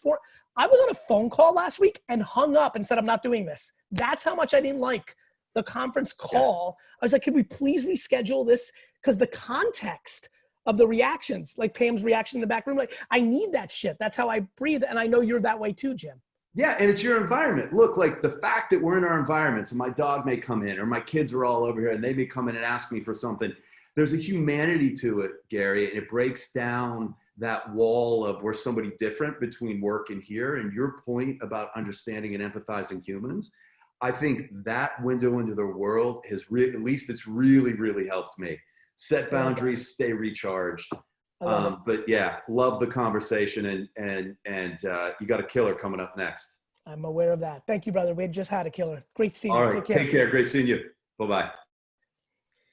Next, we welcome Pam Kaufman. Pam is president of global consumer products for ViacomCBS Inc., one of the largest entertainment companies in the world. And she is a kick-ass leader, if you haven't already gotten that. Pam has had quite a career, currently overseeing the global multi-billion-dollar consumer products organization, covering all brands in the portfolio, including BET, CBS, Comedy Central, MTV, Nickelodeon, Paramount Pictures, and Showtime. Pam has built some of the most culturally relevant and iconic brands through new content and strategic partnerships. And I'm hoping that they're going to talk a lot about this guy. Welcome, Pam. Yeah. Amazing, Andrea. Great hat. Pam, I love that. You are absolutely a killer, like Jim said. It's great to see you. Great to see you, Gary. First of all, what an incredible show. Thanks. I mean, this is amazing. I'm getting like a master class. I'm seeing people I want to meet, people I know. Mollica, I've taught him everything he knows. He didn't say that, but I'm just saying, he used to work for me. I'm very aware. I'm just saying. He said it while you were prepping. He was giving you plenty of love. You should definitely say that. All right. I'm just saying, this is what a He actually said, I don't know if you heard that. He actually said every single thing that is good about his career is you. Everything bad was some other guy you mentioned. I forgot the name. Oh, I know. Trust me. By the way, before we start our little soiree, I just want to thank you for one thing. Wine text. Yes, I knew it. I mean, thank you. And by the way, I also think I need a commission because I must have shared wine text with about 38 people. There's a referral code. If you text help to wine text right now, you can rack up referral codes. Now you tell me. I mean, I got it from Everton. And one little plug, we did launch on September 8th, Star Trek Day, Klingon blood red wine. So I just want to say. Put that to the camera. Put that to the camera, the label. The other side. Other side. Can you see it? Here we go. Now, that is amazing. Good for you. So it's blood red wine. And so there's a Zinfandel, a Cabernet. We'll talk because I want to do a promotional deal with wine text. Done. So let me ask you this, because I've been zeroing in on different things. You went from Nickelodeon to the entire Viacom CBS brand ecosystem, which is unbelievably deserved. For the people that are listening, because we do have a lot of senior B2B leaders, corporate leaders here, and this was in last year, Pam, is that 18 months? 15 well, yeah. Viacom was 2 years ago, and then CBS was in the last 6 months. So. Right. So what was obviously you're this, to use Jim's word, killer executive, but what was the biggest learning from the transition of because don't forget, Nickelodeon, for everybody who's listening, Nickelodeon was big enough, to Andrea's point, all these incredible iconic IPs. What shifts is it that Nickelodeon is within a pocket, even though Teenage Mutant Ninja Turtles, different SpongeBob? Is it more voices navigating a bigger, what was the big, you were so prepared for it, but I want like the real senior people listening right now, maybe getting an insight of what was surprising or interesting or easier than you thought or harder than you thought? Give me the skinny on that. Well, first of all, I mean, here's the deal. Nickelodeon, one of the best brands, one of the best jobs in the world, really helped prepare me. And I think, so I was prepared because I've always been focused on launching hits, building brands, building diverse teams, driving revenue growth, all of that in the Nickelodeon pocket. And then all of a sudden, it's now worked across ViacomCBS, which has been incredible. And so it's not that different. You have to understand the consumer. I mean, you said it, every single person I've been watching, you're talking about consumer obsessed. And so we have been really connecting with the teams to understand the consumer, making sure we understand what the priorities are. And it's not hard when Bob says, you know what, now you've got to work on MTV and South Park and that little movie called Top Gun. So it was both an easy and challenging transition from kids to obviously all family. In that scenario, are you reverse engineering? Are you like, is it kind of like, hey, let me go consumer centric back? So whether it's Top Gun, to your point, or MTV, it's like, okay, I need to understand what this has and what this needs to open or to execute or to win. Is that how you think about it? Or do you go like, what's your process of winning that game for your own self?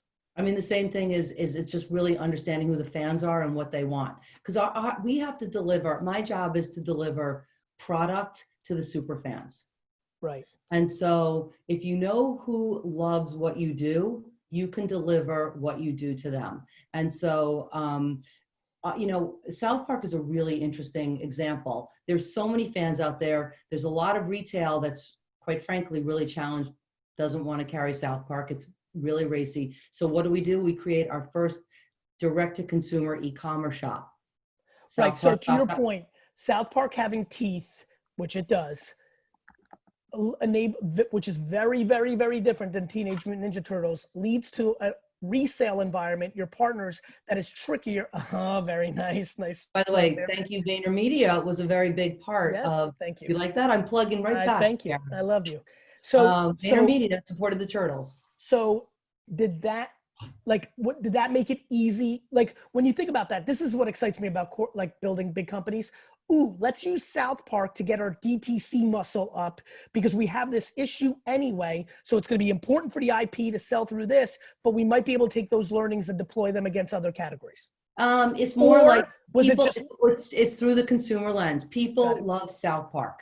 Yes. They want more South Park. Guess what? We're going to create a direct-to-consumer site and sell them more South Park. We're doing the same thing on MTV. People love MTV. MTV is this beloved brand. MTVshop.com. We launched StarTrek.com. So again, we are trying to go where the consumer is and where the fans are. So that's what it was about launching D2C. And so, back to your question, it was really about understanding what the fans are, what was popular, where do we want to go. The thing that surprised me most in this new role, again, leaving Nickelodeon and kids for a second, Yellowstone. I mean, Yellowstone's the show that has completely blown up. It finished the year as #1 across every single metric. And we thought, well, we got to chase the Yellowstone. And so we launched an incredible line on Walmart.com. Thank you, Marc, Laurie. Mm-hmm. And we did this incredible Yellowstone shop. So through the adult lens, it's about going where the consumers are. Talk to me about nostalgia. One of the things that, I believe in the most is that, which is why I've always been intrigued by the stuff that you've been working on. It's always been a big interest of mine. What have you learned, or what's an insight, or what is something people don't recognize as a deep expert in this, an operator and a successful one? What do people misunderstand about nostalgia, or what's the insight? Nostalgia, it's so funny. The trend started a couple of years ago when we started seeing, obviously, consumers gravitate towards things that they truly grew up on and loved. And we know right now, 70% of adults, they want to go back to something that they grew up with in their childhood. They want to share things with their kids. The second thing we know is during the pandemic, it's only been supercharged. People want to go back to their childhood. They want to go back to things that make them feel comfortable. So the nostalgia trend is here to stay. And, you know, I am the beneficiary and the company's the beneficiary of that. So right now, and that's why we're seeing an explosion. And look at Avatar. Avatar finished the year as Netflix #1 show.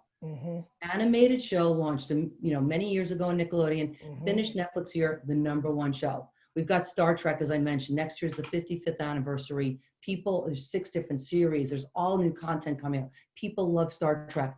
We just bought Garfield. I was part of the Garfield acquisition a couple of months ago. I mean, this is beloved IP.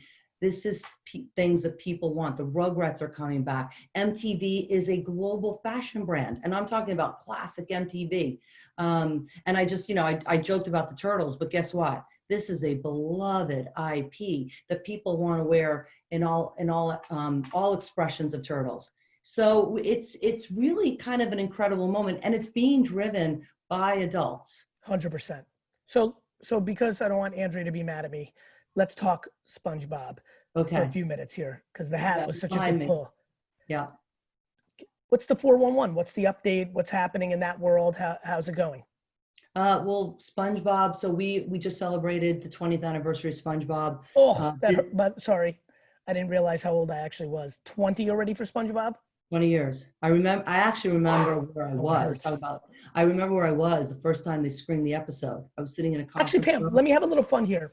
What was the most right or the most wrong you've been? Because this is what's kind of cool about having the career you've had. You've been able to see things. I'll make it comfortable. I was uncomfortably wrong about Patrick Mahomes coming out of the draft. I'm like, this guy's going to be too loose. He's going to throw too many picks. He's not going to be a good NFL quarterback. He's likely going to end up being the best quarterback of all time. So unbelievably wrong. So I just wanted to make you feel safe to tell us you're unbelievably wrong. I feel so safe right now. I feel like it's me, man. See? Like we're at the Mercer bar. That's it. Just me and you. I feel really good. It's okay. What was the most wrong, but also the most right when you walked out and said, this is going to slay, and some of your friends or contemporaries were like, maybe not. Give me those two. I got to hear that. Okay. The most wrong on SpongeBob. Really? Because SpongeBob, I remember seeing it going, well, this is really funny, but it's got no play pattern. It's like yellow, and who's going to want SpongeBob? And here we are 20 years later. This is obviously a globally beloved brand. Absurd. Every second someone's consuming SpongeBob content online. I mean, everywhere you go, SpongeBob is being consumed. I mean, we did an unbelievable deal with Kyrie Irving. Jim, Nike, on SpongeBob. And so SpongeBob I got SpongeBob completely wrong. And SpongeBob, you were like, this is going to be gone in 6 months. This won't make it to episode 4. Who's going to watch this? Yep. It's like they live in a pineapple under the sea, and there's all these crazy people. Well, for my own education, was it an instant hit or did it build up? It was a slow build. It launched in 1999. It was a slow build, but the CP thing really took off about 2 years later, and it really exploded in the soft lines and the fashion space. Yeah. And we've done unbelievable. Pharrell, Jeremy Scott, all these incredible fashion collaborations. Crazy. Okay, and the other direction? The most right is, I would say JoJo Siwa. I was so right on JoJo.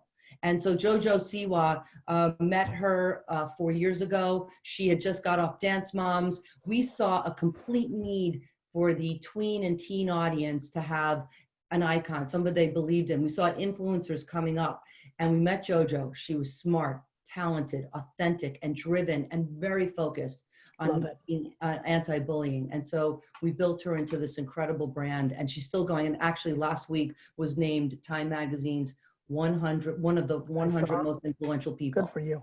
So Pam, actually a little bit more, another place I'm very curious about that I think will bring value to the audience. What's the biggest thing you learned about yourself during COVID? You yourself, for yourself. Anything stand out when I ask that kind of question? Something that honestly, I'd love to be different from the other people who spoke. I think the productivity has been insane. Yeah, listen, it's mine too. I mean, listen, everyone's saying it, but it's productivity. It's true. I heard Jim say it earlier. It's like you're into your homes. This is very democratic. No one's at the head of the table. People got, doorbells ringing. It's very democratic. and efficient. And I run a global organization. There are people who are virtually in every single market around the world. And to be able to show up one morning and be in Milan and in Tokyo, in that afternoon, and still kind of be connected to the teams.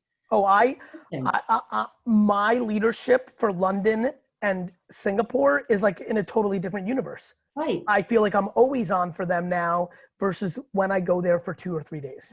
Right. So that piece has been extraordinary. I mean, look, we still miss the team dinners, the store checks we do. All of that will never replace this, but it's been pretty efficient.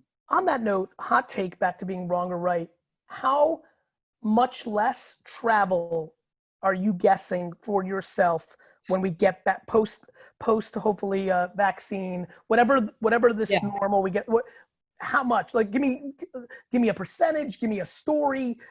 Do you feel like travel will be down for you? Definitely. I've had this conversation with a lot of my friends who a lot of my colleagues. 50%. We will never fly for the one meeting. I mean, of course, we're always going to go when Walmart calls. Walmart needs me in Bentonville, I'm there. But for the one meeting, the week after we had this all happen, we had a huge Paw Patrol movie meeting, and it was like 40 people, and we were freaking out over the room and the travel expenses and all that kind of stuff. And then this happens, and the meeting happens. Well, guess what? Not only can 40 people attend, 70 people can attend. And it was better. I get it. Have to do with traffic or conference room numbers or anything. I was talking to one CEO, and I said to her, she was concerned and she heard some of my thoughts. I said, no, think of it this way. For team, you're going to save so much money for the bullshit travel and meetings. Right. Take that money, take half that money, and do 4 times a year actual off the grid team building. You'll have a better team and better, there's ways to hack. You know what, Gary, that's a really great way to think about it. How do we invest the time back into really meaningful time? I love that. I'm going to take that. I think it's good. I can't wait to see you in real life. It was great to see you in this version. Yeah, great to see you too. Thanks for having me. Thank you so much, man. Last, but certainly not least, we have Molly Carter. Molly has spent her career guiding and working with some of the world's most iconic brands: Gatorade, Converse, Nike, the Chicago Bulls, and ESPN. And she's also worked with some of the most recognizable athletes: Kobe Bryant, Derek Jeter, Peyton Manning, Dwayne Wade. She has recently served as president of Kobe Inc., the umbrella company formed by NBA legend Kobe Bryant to redefine storytelling within sports. Welcome, Molly. Hi. Molly, such a pleasure. I have so much pent up admiration, and we've never had to, I'm a pretty serendipity kind of operator in life, but I'm glad we're here, and I hope Gary you're well. V, the man, the myth, the legend. It's good to see you. Great to see you. So, Mal, why don't you create some context? Obviously, those were big statements from Andrea, but in your own words, a little 2-3 minutes for the audience to get a sense of you. Yeah, I will spare the resume read, but I think, early in my career, I took a job in sports to pay the bills. I had no idea what I wanted to do. And I got there and I realized that there was a sense of community that I really enjoyed and I enjoyed being part of. So I stuck with it. I worked for collegiate basketball team, pro basketball team. I worked for agencies and brands. And I got to the point where I realized I was missing a piece of the professional pie, and it was that startup piece. And so I packed up the family and we came to California, and I joined the team in building what Kobe was going to do next. And it was a great experience to create something from nothing. And I now have that experience. I'm hugely grateful for it. I think, now I'm at a pivotal point in my career, given the shitty year that has happened. To figure out how do you take all of that past 25 years, pack it up, and go do something big and impactful with it, because he would kick my ass if I didn't. So here we are. So that's the resume. And, I think there's a huge opportunity to do some great work here. And just because he's not with us doesn't mean that the mission dies. So that's the good news. I haven't had the whole frog and throat thing going on. It's been, You know, when I Welcome to think 2020, Gary. Yeah, I mean, Is real. it's, you know, it's funny. I said something to one of my best friends. I've said this many times when people are really struggling with COVID, and you know, I mean, it's really hard to find somebody who didn't admire Kobe. So it's been easy for me to deliver this line without even context of who I was talking to. I always tell people, like, you do understand that if COVID started 3 months earlier, Kobe would be on this earth probably for another 60 years, in trying to help people put things into perspective when they were upset that they couldn't go to Italy for the summer, right? I'm like, hey, there's bigger things here. Yeah. Talk to me about, you know, I don't want to sway too much because I can get very emotional here because I have so much competition. Competition used for good as a framework is basically my life's vision. So I always understood what he was up to in a lot of ways. So that's where it goes for me. But just to keep it on the rails, going from Converse and Gatorade to startup land. Yeah. Because I know so many people are contemplating it. Jeff Smith, who I can't, is Jeff still here? Yes. Anyway, there's people that have been on this show who did it. There's a lot of people listening to this show. I mean, if you're watching my stuff, you know, most of my last 10 years has been in corporate land, but entrepreneurship is the North Star. And so there's a lot of people listening right now at the crossroads. What was the hardest thing and what was the best thing? I think, you know, listen, I'll check the box on startup land because we really did create something from nothing, and we created something from an idea, and we can talk about that later. But I think, you know, I worked for an iconic athlete and a highly intelligent one and a very creative one. So there was something there to work with. And everybody, his work ethic is legendary, right? So, you know, you do your homework before you take a jump into startup land. And Did you get to interact with him a lot through the years of the serendipity of because when I looked at the, you know, back in the day, I was like, oh, it's not like the obvious that they worked together a whole lot. Oh, no, I mean, we had met in passing, but we didn't know each other, right? Yeah, you know, it's funny. I wanted to, you know, I was going to keep that for personal, but here we are. Like, I was like, wait a minute, this doesn't I mean, you never know, but I was like, this isn't the obvious one where they've been working together 7 years on the brand side and made it obvious. Yep. It's Gary. And it's, you know it better than anybody. It's the relationships that you make along the way and the 100%. People that you know. And my predecessor in the role, his name is Andrea Fairchild. She got here first. She and I had worked together for so many years. I see. Called me and said, I need you out here. I can't do this right by myself. And so, you know, it was startup land, but it was somewhat safe because I knew that I was working with just a stone cold killer, right? And we were not going to fail. And there was safety in that. I think a lot of startups don't have that. I think that's right. And we did. So it was, you know, I'm not going to overstate, right? I had a safe startup. And, you know, he was one could argue the reverse.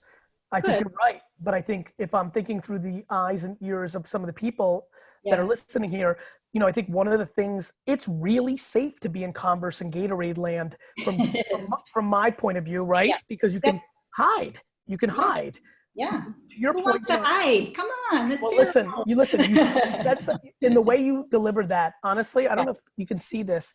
I got goosebumps because I'm like, literally what I said to myself was winner, because in your perspective, it was safe because you knew who you were. Yes. Like, I get it. Like, it's so binary. I would argue 95% of people I interact with would never go there because it's dangerous, because the spotlight would have exposed you when you can hide at Pepsi or Gatorade or Converse. The only way to make it work, Gary, and your point is dead on, is to know who you are. Yeah. And you have the confidence going into that situation. You have your own self-worth in check. You have your values in check.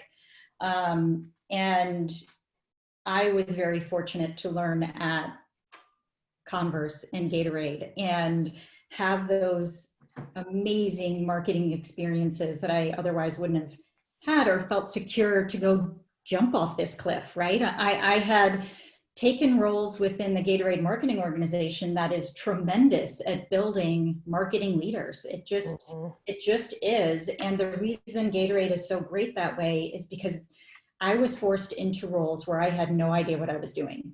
For everybody who's listening, packaging, you know, and you learn and you figure out about yourself that you can pivot. Well, let's talk about that. When I launched Vayner Sports 4 years ago, and it's a hard question for me to answer because my brother's really running that company. I'm a good recruiter. I've got home run hitting ability, so I make things happen.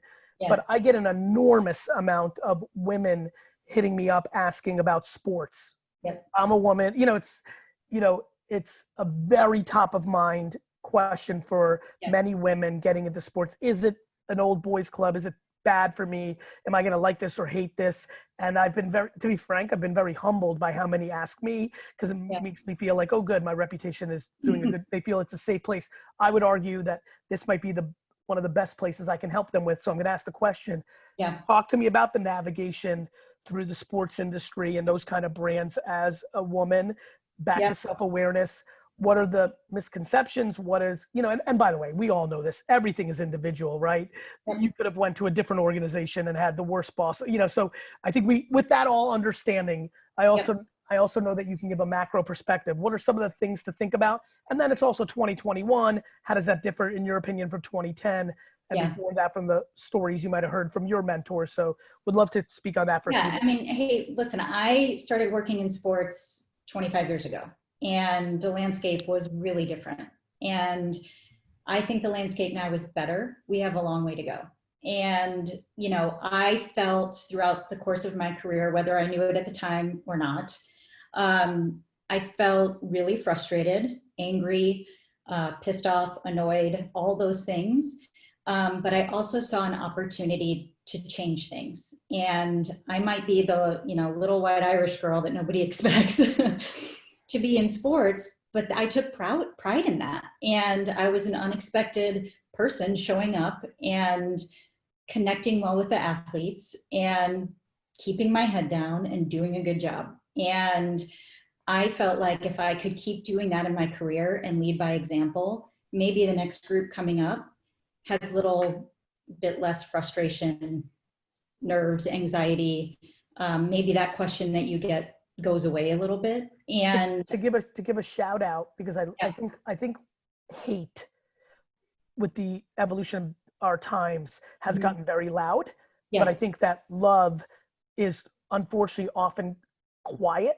So just for fun, give a shout out to somebody in those early days, both a man and a woman, who deserve a shout out from you as somebody who was a shield, was a stepping stone, was an advisor. If I ask you that question, if anyone stands out, I'm trying to do more of this. Just, maybe one of their cousins is listening right now and they send them a text. Like, I'm trying to put out more good into the world. I think if you're happy, you should. So just out of curiosity. There's a lot of them. I think, I'm sure. I think early in my career, I was hired at the Atlanta Hawks. And it was at a time when the Hawks were going through different ownership, going through different coaches. There was the VP of communications there, Arthur Trish, and he took a chance and hired the girl to join the PR staff. And it was rare. This was 99. There weren't many women PR people in the league. And I think he did a good job giving me opportunities, but he also did a good job of trying to protect me. And a lot of times he and I got in fights about it because I didn't want to be protected. I see. Yeah. I wanted to figure it out on my own. He thought he was doing the right thing in those scenarios. Yeah, it's like parenting. And again, all love for him, right? Yeah, totally. I see it. 100% respect on that. And I think from, then later in my career, I went to Converse, and that was run by Michael Spillane at the time, who's now, over at Nike. And he was a great leader who always gave you the leash. And I'm a little bit of a rabble rouser, a little bit of a rebel. I don't always say the popular opinion. I think you guys are talking about the loud mouth. I can definitely be that way. And he really guided me and taught me when was the right time to be the rebel. what was the right approach to be the rebel. And I learned a lot from him in that regard. And then I think, you know, I mentioned Andrea before. She's always been a trailblazer for me, and somebody that's been a mentor for me, and you know, my sister in all things. So I love that. Yeah. I love that. What you know, it's hard. I've been asking a lot of people navigating COVID. You have such a much bigger challenge right before COVID. Yeah. So, you know, I mean, that's more, I would argue, and I don't know how you took it, every human takes. Now we're getting into like trauma land. I mean, I can't even imagine that day. Being pushed to that extreme emotional graph. Yeah. You know, any words of wisdom for people that are going to unfortunately go through something? Yeah, I wish a day like that on nobody. But again, you go through those traumatic experiences and you really figure out who you are. And that is invaluable to have. And for yourself, about you, for yourself. Yeah. And again, it's about, you know, the whiteboard in front of me and what's going to come next is one thing I'm sure as hell I know how to do is react in a crisis. And I knew it a little bit before, but now I really know it. And I've also learned too, you know, aside from people being ill and losing lives, the shutdown for me came at a really interesting time. And it did give me time to just sit for a minute and reflect on, you know, my boss and what I learned from him and how I'm going to use it. And that was okay. And I think it was. Molly, were you the kind of person that, because I think we share some DNA as I'm getting to know you. I've known this from afar. Were you ever good at, like, whether it was meditating or taking a walk with yourself? Did you use? Never. Yeah, I'm a thinker through motion. Yeah. So to the question, because I'm trying to help people. Yeah. We're through something so big. Yep. Having such a I mean, geez, talk about back-to-back big. Yep. Do you know, you're still such a young woman, have so much in front of you. Do you now, you know, as you were talking, like, oh, I wonder if she's now going to do that in the micro. Did she get value from that pause? And will she now bring that with herself where she'll try to find micro pauses because she was able to, she likes reflecting now in that pause? Or do you think you'll go to your natural kind of DNA? TBD. I hope, you know, I have gotten good about the long walk. I've gotten good about just trying to take a pause and being more mindful. And I really, what this time has taught me is gratefulness. Gratitude. And so much gratitude. I mean, gratitude and humility. Yep. Lead to so much uncomfortable levels of happiness. Yeah. Yep. I just wish people knew. I know. So I hope I don't go back to, you know, running and gunning and never focusing on what's important to me. I will say this, Molly, for the runners and gunners, you know, in the same way that finally alcoholism and mental health and a million other things, we've taken away stigma. I've been talking to a lot of people lately of like, look, just because your energy is not on trend and you are a runner and gunner, if you're happy and feel rested and in a great place, don't try to create behavior just because that's where the movement's going. You're lucky that you're self-aware and you're in a good place. Yeah, it's true. It's true. Yeah, you might just be an awesome runner and gunner and you're going to. But you know, it's that, you know, people say it all the time. You're a better parent when you take time for yourself and you exercise. Yes. I was always terrible at that. And I am trying, and maybe it's because I'm getting old, but you know, you take some time and you know, hopefully then have more to offer people because you've taken that moment. And listen, I'm not good at it. I have people telling me to take time and I'm like, what do you mean? What do I do with the time? How do I fill the time? You know? So, you know, I'm not an expert at it, but I'm getting better for sure. I really appreciate you being here and I'm looking forward to building on this. Thanks for having me. Hey, of course. I love it. Yeah. Love talking to you. Thanks, Molly. Let me know if I could be of any help offline. Thank you. Thank you. All right. Thank you, Andrea. Take us home. Wow, what a powerful way to conclude today's conversation. Gratitude. Thanks to all of you for joining us for this lucky episode number 13. We're going to take a break for a few weeks to take Marketing for the Now to new heights with a 2.0 version. We'd love to hear from you on what you'd like to see and experience next. So please continue the conversation on hashtag Marketing for the Now, or feel free to email us at marketingforthenow@gmail.com. While we're cooking up 2.0, check out past recordings on VaynerX.com, and we hope to see you soon. We'll send you an email and keep you posted. Thanks so much for coming.